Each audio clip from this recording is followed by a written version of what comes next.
ጳውሎስ የተወለደው ህዳር 11 ቀን 1926 ዓ.ም በቀድሞው የሐረርጌ ጠቅላይ ግዛት ቁልቢ አካባቢ ነው።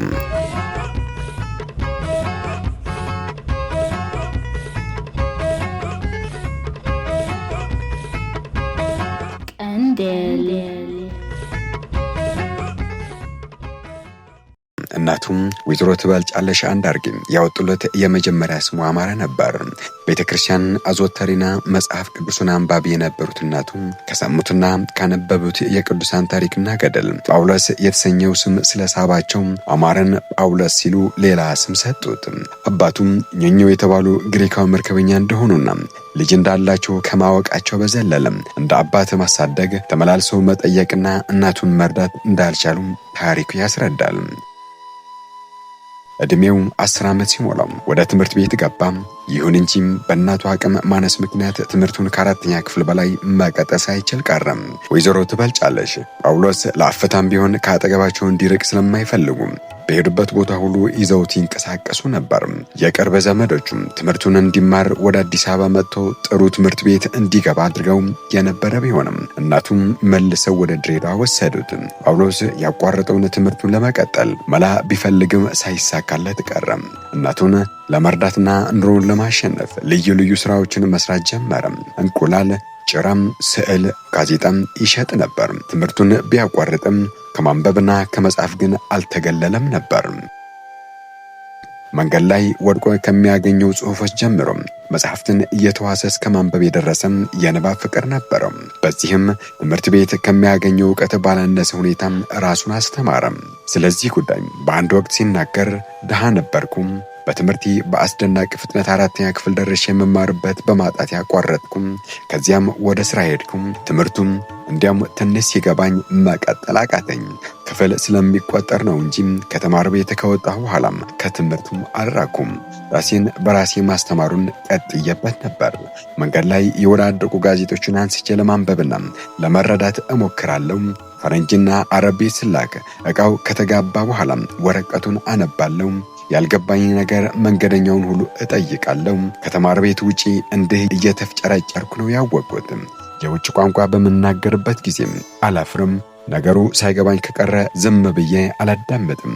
ግር የሚለኝ ከሆነም ያ ያልከው ነገር አልገባኝም እላለሁ። ሁሌም እጠይቃለሁ ብለዋል። በ17 ዓመቱ በእርሻ ሚኒስቴር የእንስሳት ሕክምና ክፍል የከብት መርፌ ወግ ሆኖ ተቀጠረ። በዚህ ሙያም ሐረርጌ ውስጥ ለ3 ዓመታት ያህል ከሰራ በኋላ ወደ ደደር ሚስዮን ሕክምና ማዕከል ተዛውሮ በመርፌ ወግነት አገለገለ። በዚያም ሳለም ከማንበብና ራሱን ከማሳደግ አልቦዘነም ነበር። በ1946 ዓመተ ምህረት ወደ አዲስ አበባ በመምጣት በዳግማዊ ምኒልክ ሆስፒታል ተቀጥሮ መስራት ጀመረ። የጋዜጣ ተሳትፎውን የጀመረው በዚህ ወቅት ነበር። ጳውሎስ ወደ ጋዜጠኝነት ሙያም ስለገባበት አጋጣሚ ተጠይቆ ሲመልስ ጋዜጠኝነትን አላቀውም፣ አልመኘውም ነበር። በፊት ጋዜጣም፣ ስዕል፣ ጭራም እሸጥ ነበር። ጋዜጣ ማንበብ ግን በጣም ወድ ነበር። በ1948 ዓመተ ምህረት በምሰራበት መስሪያ ቤት ከደሞዛችን አበደሩንና ልብስ ልበሱ አሉን። ለበስን። በ6 ወር ክፈሉ ሲሉን ከበደን። ከዚያም ሳንፈልግ አበድረውን ገንዘባችንን በሉን። በቀራንዮ የምንዘልቀው አልኩኝና ጽፌ ለማስታወቂያ ሚኒስቴር ላኩኝ። አስመራ ውስጥ በሚታተም ጋዜጣ ላይ ወጥቶ አገኘሁት። ደስ አለኝ። ለካ እንደኔም አይነት ሰው ቢጽፍ ይቀበላሉ ብዬም ተበረታታው። በወቅቱም ከአንዲት ልጅ ፍቅር ያዘኝ። በጣም ፍቅር ያዘኝና ግጥም ጻፍኩ። ስሟን ቁልቁል እንዲነበብ አደረኩና እንዲህ ያሳበደችኝ እከሊት ነች፣ በእሷ ፍቅር ተይዣለሁ ብዬ ጻፍኩ። እሱም ወጣም። በቃም ከዚህ በኋላ ሞራል መጣ ብሎ ነበር። በ1947 እና በ1948 ዓመተ ምህረት መደበኛ ስራውን እያከናወነ በአዲስ አበባና በአስመራ እየታተሙ በሚወጡ ጋዜጦችን ላይም አልፎ አልፎ ጽሑፎችን በማቅረቡ የታዋቂነቱ ጅማሬ ሆነ። በንጉሱ ነገስ ቀዳማዊ አፄ ኃይለ ሥላሴ 25ኛም የንግስና ክብረ በዓል ህትመቷን የጀመረችው የኢትዮጵያ ድምጽ ጋዜጣ ስትቋቋም ጳውሎስ ምክር አዘል ቁም ነገሮችን እየጻፈ መሳተፍ ጀመረ። በጋዜጣዋ ላይ መደበኛ ስራ የጀመረው ጽሑፍ አራሚ ሆኖ ነው። ውሎ አድሮ በሰፊው ማንበብ ባህሉ ያዳበረውን ዕውቀቱን ወደ ጋዜጣ ሲያወጣው ጳውሎስ ማን ነው ተብሎ መጠየቅ ተጀመረ። በተለያዩ ርዕሶችና በማራኪ አጻጻፍ በተከታታይ በጋዜጣዋ ላይ ያሳተማቸውን ጽሑፎቹም አንባቢዎችን ማስደመም ተያያዙት። ጳውሎስ ደፋር ጋዜጠኛ ነበር።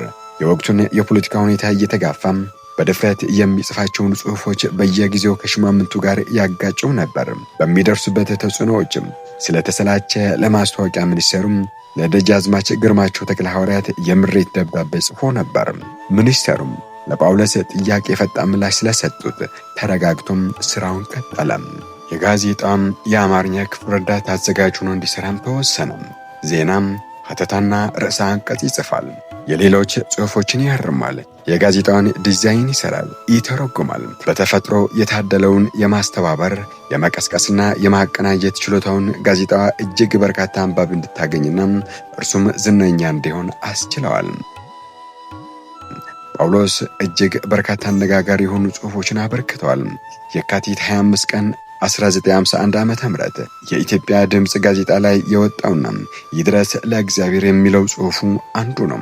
ይህ መሰል የሽሙጥ ጽሑፎችን፣ ቀልዶችና አጫጭር የምልልስ ወጎችን ከማቅረቡ ባሻገር ዜናዎችና በጥናት ላይ የተመሰረቱ ሰፋፊ ሀተታዎችን ይጽፍ እንደነበር የቀድሞው ጋዜጠኞች ምስክሮች ይሆናሉ። ጳውሎስ ከሌሎች ጋዜጠኞች ጋር በሐሳብ ይሟገት ነበር። ለአብነት ያህል በመንግስት ግብር አከፋፈል ላይ ከደራሲ ማሞ ወንድነህ ጋር በጋዜጣዋ ላይ በብርቱ ተከራክረዋል። በ1955 ዓመተ ምህረት የጋዜጣዋ ምክትል አዘጋጅ ሲሆን ጋዜጣዋም በርካታ ማሻሻያዎችን እንድታደርግ ጥረዋል። በጥቅምት 18 ቀን 1956 ዓመተ ምህረት ዳቦ እንጂ ጥይት አንሻም በሚል ርዕስ ያሳተመው ጽሑፉን የአፍሪካን ብጥብጥና ሁከት ለሚሹ የምዕራብ ሀገራትን ጥሩ መልእክት የያዘ ሀተታ በማስፈሩም በነቃፊዎቹ ሽማምንት ጭምር ተወዶለት ነበር። ጳውሎስ ጋዜጣዋን ተነባቢነቷን እንዲጨምር ያከናወናቸውን ተግባራት ፍሬ አፈሩ። የጋዜጣዋ ዕለታዊ ህትመት ከ30 ሺህ በላይ ደረሰ። ንጉሠ ነገሥቱም በጋዜጣዋና በመነን መጽሔት መሻሻል በመደሰታቸው ጅምራችሁ አስደስቶናል። የኢትዮጵያ ሕዝብ ማንኛውም ነገር ሲጀምር በኃይል ይነሳና በቶሎ ይበርዳል። እናንተ ግን እንደዚያ እንዳትሆኑ ጅምራችሁን የበለጠ ለማድረግ ሞከሩ። ወደ ኋላ እንዳትሉ በርቱም በማለት ለጳውሎስና ባልደረቦቹን ሽልማት ሰጡ። ጳውሎስ ሌላ ተጨማሪ ሽልማት የጽሕፈት መኪናም ተሸለመ። ቀንዴል